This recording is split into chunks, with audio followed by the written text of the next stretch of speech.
چاند پھٹ گیا, عزیر علیہ السلام اپنی نظروں کے سامنے ری انکارنیٹ ہو گئے, سبا کا تخت ہوا میں اڑ کے 1500 مائل سیکنڈ کے اندر آ گیا.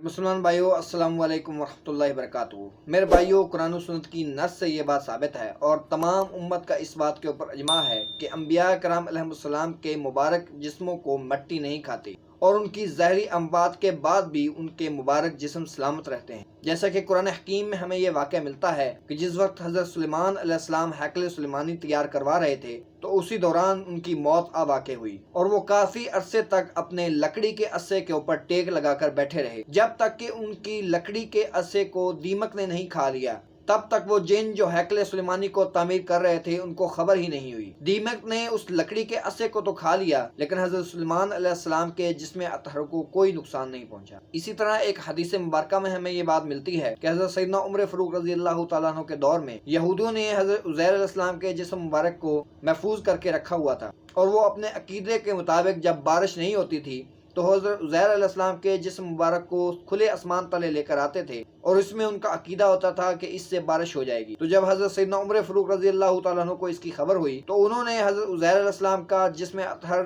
ریٹریو کر کے ایک نامعلوم قبر میں دفنا دیا. ساحل ادیم صاحب جو کہ ایک نون اسکالر ہیں اور وہ اکثر نوجوانوں کے اندر جذباتی ڈاکٹرائن پھیلاتے رہتے ہیں. ان کی سپیچز سے تو کافی زیادہ موٹیویشن نوجوانوں کو ملتی ہے لیکن حقیقت میں وہ ایک ایموشنلی اٹیچمنٹ پیدا کرتے ہیں اور کئی طرح کے انڈیویجول تھاٹس اور انڈیویجول نظریات وہ نوجوانوں کے اندر پھیلا رہے ہیں. ریسنٹلی میرے بھائیوں ایک پوڈ کاسٹ کے اندر ساحل ادیم صاحب سے ایک مسٹیک ہو گئی. انہوں نے کیا کہا آپ ان کی ویڈیو دیکھیے, اس کے بعد اس کے بارے میں انشاءاللہ بات کریں گے. جس بندے کو بھی یہ شک ہے کہ مارول موویز کی باتیں ہو رہی, اس نے قرآن نہیں پڑھا ہوا نا, اس کو شکل قبر کا نہیں پتا. Next time you talk to any physicist, let alone any Muslim physicist, کسی بھی فزسسٹ, ایک کتاب ہے جو کہتی ہے ایک satellite, real satellite breaks up in space with no external force comes back.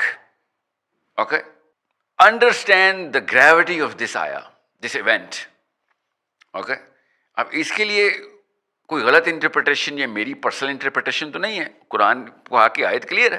ٹھیک ہے, ملکہ سبا کا تخت حضرت عزیر کو مار کے ڈیکمپوز کر کے ری انکارنیٹ کرنا سورہ بقرہ میں اللہ تعالیٰ کی آیتیں, میری تو نہیں. حضرت عزیر کو مار کے ڈیکمپوز کر کے ری انکارنیٹ کرنا سورہ بقرہ میں اللہ تعالیٰ کی آیتیں, میری تو نہیں.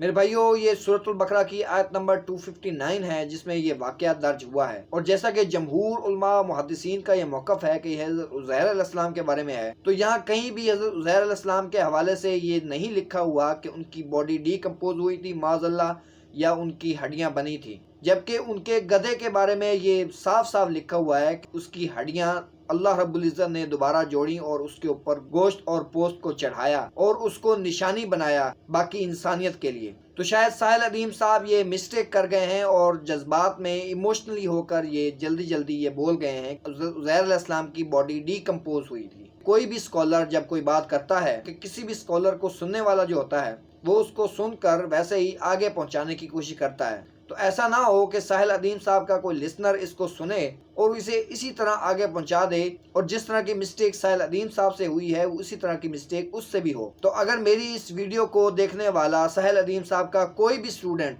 اس بات سے لیسن لیتا ہے تو میں سمجھتا ہوں کہ میری ویڈیو سکسیسفل ہے. اللہ رب العزت ہمیں قرآن و سنت پر عمل کرنے کی توفیق نصیب فرمائے اور حق سچ کو سمجھنے اور اس پر عمل کرنے کی توفیق نصیب فرمائے. آمین وما علینا الا البلاغ المبین. السلام علیکم ورحمۃ اللہ وبرکاتہ.